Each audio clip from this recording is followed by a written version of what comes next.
បាទជំរាបសួរបងប្អូនទាំងអស់គ្នាអរគុណព្រះសម្រាប់ពេលវេលាថ្ងៃនេះដែលទ្រង់បានប្រទានពរឲ្យលោកគ្រូមករៀនបងប្អូនសាជាថ្មីម្ដងទៀតអញ្ចឹងនៅថ្ងៃនេះគឺលោកគ្រូបានលើកយកនៅមេរៀនទី13បាទ Unit 13 តាក់ទងជាមួយនឹង clean up បាទសម្អាតអញ្ចឹងបងប្អូនទាំងអស់គ្នាដឹងថាថ្ងៃនេះយើងនឹងសិក្សាអំពីពាក្យអីតើអត់ព្រោះនៅលើក្តារខៀនរបស់លោកគ្រូគឺបានដាក់ចំនួនដល់5ពាក្យបាទអញ្ចឹងពាក្យទាំងអស់នេះទាំង5នេះគឺលោកគ្រូបានលើកយកនៅក្នុង lesson 1 words បាទដែលដកស្រង់នៅក្នុង unit 13ហ្នឹងហើយតើតមួយ clean up អញ្ចឹងបងប្អូនទាំងអស់គ្នាដឹងហើយតើតជាមួយនឹងរូបភាពមួយនេះមាន1 2 3 4 5បាទអញ្ចឹងបងប្អូនប្រហែលជារូបភាពមួយនេះលោកគ្រូនៅក្នុងផ្ទះរបស់ខ្ញុំមានដែរតាបាទប៉ុន្តែខ្ញុំមិនទាន់ដឹងថាភាសាអង់គ្លេសតើអានបែបណាបាទហើយការអានហ្នឹងតើយើងបញ្ចេញសម្លេងបែបណាបាទយើងប្រហែលជាអត់ទាន់ដឹងទេថាបងប្អូនទាំងអស់គ្នាបាទអញ្ចឹងបើសិនជាយើងអត់ទាន់ដឹងទេយើងនឹងទៅសិក្សាជាមួយនឹងលោកគ្រូ5ពាក្យនេះទាំងអស់គ្នាអូខេតោះនៅពាក្យទី1យើងអានថា rock បាទគឺកម្រាលព្រំអញ្ចឹងយើងបងប្អូនទាំងអស់គ្នាអាចឃើញហើយបាទកម្រាលព្រំនៅផ្ទះរបស់បងប្អូនទាំងអស់គ្នាខ្លះក៏មានខ្លះក៏អត់មានបាទអញ្ចឹងកម្រាលព្រំក៏បងប្អូនអាចស្គាល់បានដែរបាទ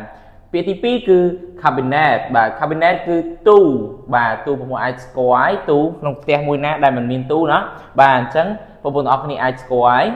ហើយពាក្យទី3គឺ shelf គឺធ្នើបាទធ្នើបងប្អូនទាំងអស់គ្នាស្គាល់ធ្នើដែលយើងអាចទុកអីវ៉ាន់បានណា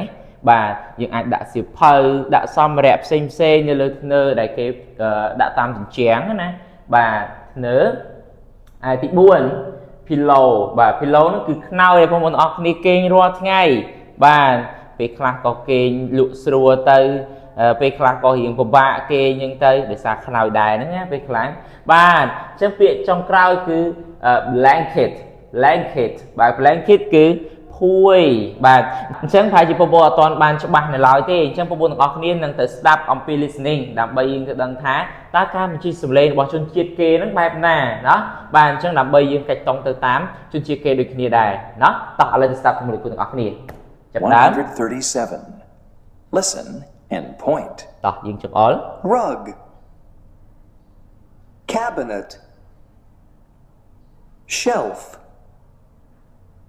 Pillow Blanket Cabinet Shelf Pillow Rug Listen and តោះ repeat ថាតាម Rug rock Cabinetបាទ cabinet ទី2 shelf pillow blanket បាទអញ្ចឹងហើយជាបងប្អូនទាំងអស់គ្នាអាចតន់អំពីការបញ្ចេញសម្លេងរបស់ជនជាតិគេរួចហើយតោះឥឡូវទៅអានមួយលោកគ្រូទាំងអស់គ្នាបងអូនក៏អានលោកគ្រូក៏អានណាតោះចាប់ផ្ដើមទាំងអស់គ្នាយើងបកប្រែជាមួយគ្នាដែរតោះពីទី1 rock បាទកម្រាលព្រំ cabinet ទូ shelf ធ្នើ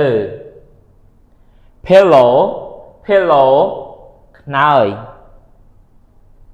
blanket ភួយបាទចឹងសង្ឃឹមថាបងប្អូនទាំងអស់គ្នាអាចយកពាក្យទាំងអស់នេះដើម្បីទៅអានជាមួយនឹងបងប្អូនរបស់បងប្អូនទាំងអស់គ្នាអាចអានជាមួយប៉ាម៉ាក់របស់បងប្អូនទាំងអស់គ្នាក៏បានឬក៏អានជាមួយមិត្តភ័ក្តិក៏បានដែរអញ្ចឹងសង្ឃឹមថាបងប្អូនទាំងអស់គ្នាអាចនឹងចេះសរសេរអាចនឹងចេះអានតាក់ទងជាមួយនឹងពាក្យទាំង5នៅថ្ងៃនេះនៅក្នុង Unit 13បាទអញ្ចឹងយើងនឹងជួបគ្នានៅមេរៀនក្រោយទៀតសង្ឃឹមថាបងប្អូនទាំងអស់គ្នានឹងចងចាំមេរៀនដែលលោកគ្រូបានបង្រៀនបងប្អូនទាំងអស់គ្នាបាទជាចុងក្រោយលោកគ្រូសូមអរគុណសូមព្រះប្រទានពរ